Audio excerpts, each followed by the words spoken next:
Hey everyone, at this point we have covered three different pieces of evidence for the theory of evolution by means of natural selection, and we will add two more this time, comparative embryology and comparative biochemistry. Let's start with embryology. We have already talked a little bit about embryology when we talked about our characteristics of living things and classification of living things, but comparative embryology basically means that you're looking at an organism while it is developing.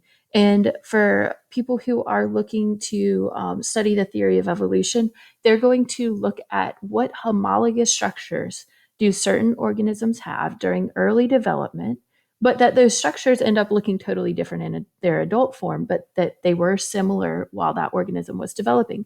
So, for example, fishes, birds, reptiles, and even mammals, including humans, in their very earliest stages of development in the womb, or in eggs have gill slits and tail-like structures. But obviously, when those organisms reach even birth or even adulthood, they don't necessarily all have those structures. Fish do keep their tails, so it becomes fins. Reptiles, some have tails.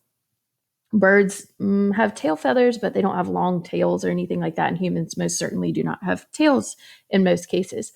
Um, Other things like fish would keep their gills, reptiles, birds, and humans develop lungs. So early on in the development, there are these homologous structures in common in the embryo, but they change as that organism develops. And eventually, those organisms end up looking very different. But the fact that they had those similar structures during their early development suggests that maybe they are related to each other or have some sort of common ancestor.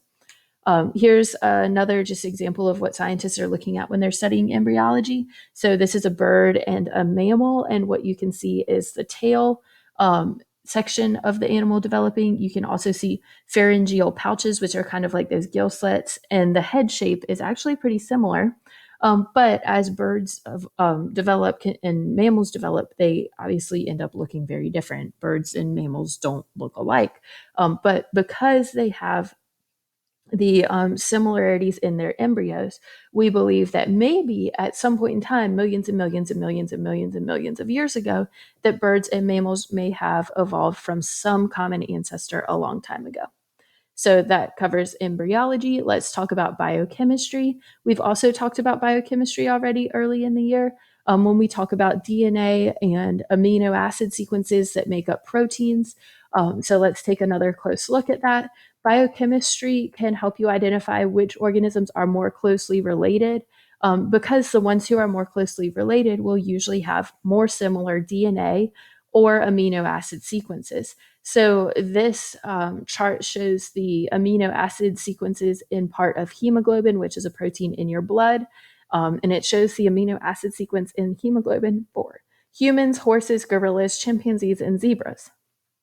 So take a look at that chart. Look at the different amino acids and what order they come in, and decide which species is most similar to a zebra. All right, if you're looking in the chart, you probably notice that zebra amino acid sequence starts with arg or arginine, and so do horses. So that leads you to start to believe, maybe zebras and horses are most similarly related to each other, most closely related, because the other organisms start with lysine. And then, so in the zebra, you can see it goes arg, lys, his, arg. And in the horse, it goes arg, lys, his, lys. So there's only one difference between the horse and the zebra in this particular section of hemoglobin. And so we would say, based on this chart, that zebras are most closely related to horses. They're much more closely related to horses than they are to chimpanzees, gorillas, or humans. Here's another example of showing biochemistry to show that certain organisms might be more closely related. You can see this in a chart form. You can see on the x-axis are different types of organisms, and on the y-axis are the number of amino acid differences compared to the human cytochrome C gene. So we're looking at a certain human cytochrome C, which is a protein that's been made from certain genes, and you can see those genes would have caused for different amino acids to appear in that protein. So humans have the most similarities to monkeys and pigs, but they don't have very much similarity to candida, which is a plant, or moths.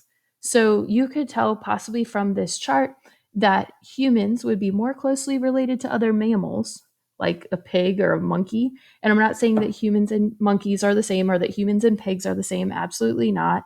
But what I'm saying is that they have more similar amino acid sequences for that particular protein than they do to a moth or a plant. So, looking at biochemical differences can let us know how closely related some organisms may or may not be.